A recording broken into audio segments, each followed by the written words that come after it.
be able to take it off of me, it will be easy for me to get one document and treat it like that. But wonderful work. So the back and answer and to get a lot of this that the agent of this language that teach. It's madam, so I'm gonna learn that Kusa never madam. So I want to share what I have the madam at school.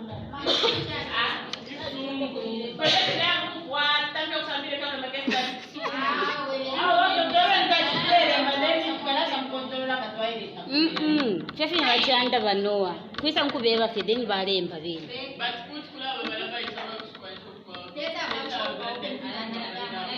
And they meaning a quiver.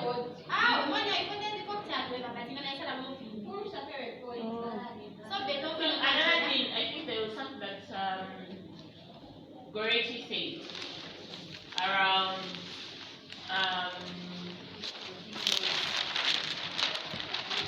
the girl that was pregnant, and the person says no. You understand? Like I don't want.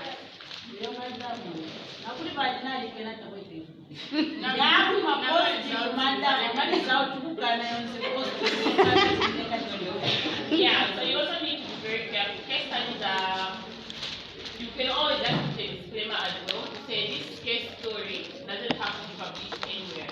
It's just for internal learning and things like that.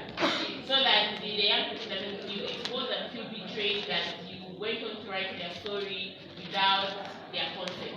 Okay? So when you write a story and someone is not comfortable with taking it outside, you can write it but for internal purposes only. It means that we are going to only share it internally, we're not going to share it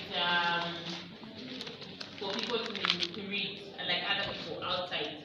Like maybe my partners or anything like that. That's just going to be something that's internal. You see that the project is really good results, right?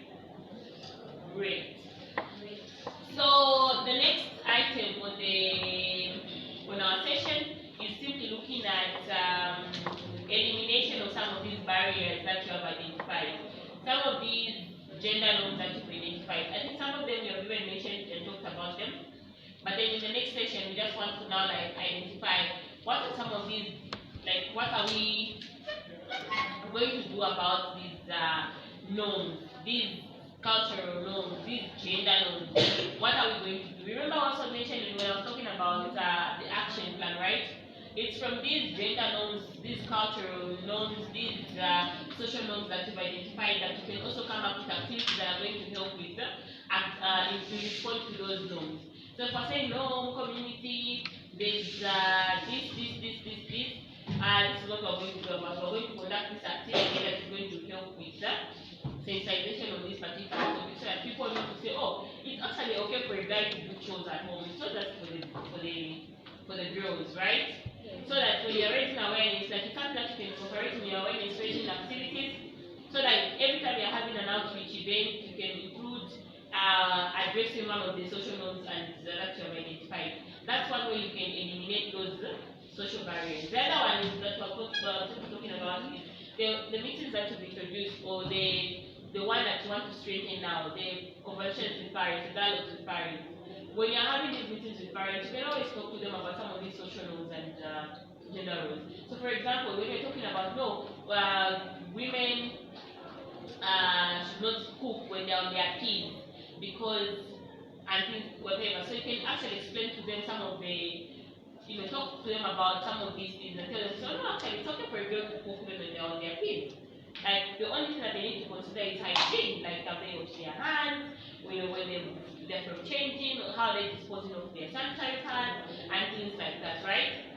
So that way, when parents go back home, they know, oh, gosh, no one else put a or it's okay for the boys to also cook. It's not just for the girls.